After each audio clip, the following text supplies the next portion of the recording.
मंगलवार को शादी है, आज कह रहे हैं अब बजरंगबली इस मंगलवार छोड़ो, अगले मंगलवार देखेंगे। खा लिया, खत्म। क्या फायदा हुआ? आप अपने आप पे सब्र है नहीं, सही है।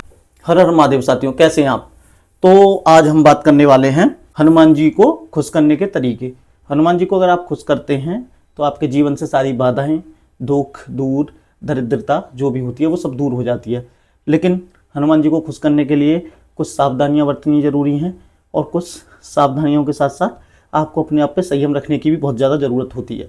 तो हनुमान जी को खुश करने के लिए पहले आप क्या करें? आप हनुमान जी को खुश करने के लिए सुबह सुबह आप स्नान करें। स्नान करके आप मंगलवार को व्रत रखें। मंगलवार के आप व्रत रखते हैं तो सारे संकट, सारे दुख दूर आपके हो जाते हैं।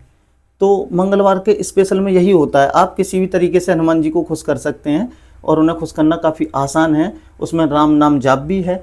तो बहुत सारी चीज़ें ज़िंदगी में हैं जिन्हें आप छोटी छोटी चीज़ें अपनी ज़िंदगी में अपनाएंगे तो हमारे हनुमान जी खुश होंगे, और हनुमान जी हमारे खुश हो जाते हैं तो आपके जीवन से सारे संकट, दुख, दरिद्रता जो भी होती है वो सारी तरीके से ख़त्म हो जाती है। लेकिन सबसे बड़ी चीज़ ये है, हम हनुमान जी को खुश करते हुए भी गलती कर देते हैं। अब वो गलती क्या है वो मैं आपको बताता हूँ। हम बोल के व्रत रखते हैं, और जब आप व्रत रखते होंगे तो आपने देखा होगा, क्योंकि मेरे साथ हुआ है, मैं मंगलवार के व्रत रखता हूँ तो मेरे साथ कई बार हुआ है। कई बार कुछ शादियाँ मंगलवार को पड़ी, कई बार कुछ ऐसी चीज़ें मंगलवार को पड़ी जो कि नहीं होनी चाहिए थी। मजबूरी में मुझे वो चीज़ें अटेंड करनी पड़ती थी, लेकिन मैंने वहाँ पे अपना व्रत नहीं तोड़ा, क्योंकि वो परीक्षा होती है आपकी। आप जब बोल के रखते हो, मैं 10 साल से रख रहा हूँ, ऐसी परीक्षा मेरी ज़िंदगी में बहुत आई है, लेकिन मैंने 45 मंगलवार जो होते हैं बोल के रखे थे।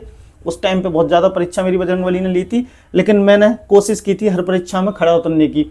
तो आप भी अगर 45 मंगलवार बोल के रखते हैं, अगर बीच में कोई भी मंगलवार उस तरीके से आता है तो आप अपने आप पे थोड़ा संयम रखें और थोड़ी सी सावधानी बरतें।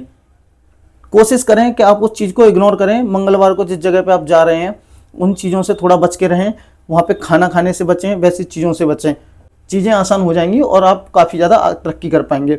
करने के साथ साथ हमें सावधानी बरतनी जरूरी है। अगर हम मंगलवार को शादी है, आज कह रहे हैं अब बजरंगबली इस मंगलवार छोड़ो, अगले मंगलवार देखेंगे। खा लिया, खत्म। क्या फायदा हुआ?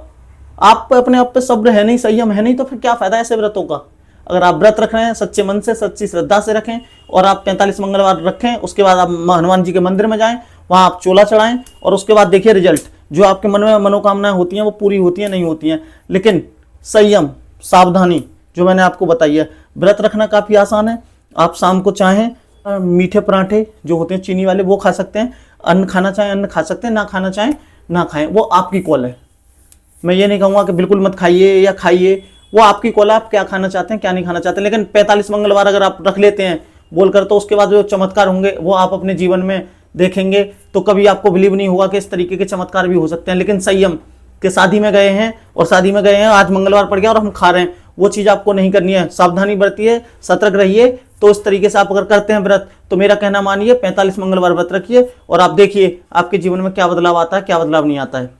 अगर आप 45 मंगलवार का व्रत रखना स्टार्ट कर रहे हैं तो मुझे कमेंट करके बता सकते हैं कि हमने रखना स्टार्ट कर दिया। अगर 45 मंगलवार का व्रत रखने के बाद आपके मन की जो मनोकामना अगर वो पूरी नहीं होती है, तो आप मुझे कमेंट करके बताएं कि मेरी मनोकामना पूरी नहीं हुई, आप झूठ बोल रहे थे। इससे ज़्यादा मैं कुछ नहीं कहना चाहूँगा, अपनी वाणी को यहीं विराम देना चाहूँगा। हर हर महादेव साथियों।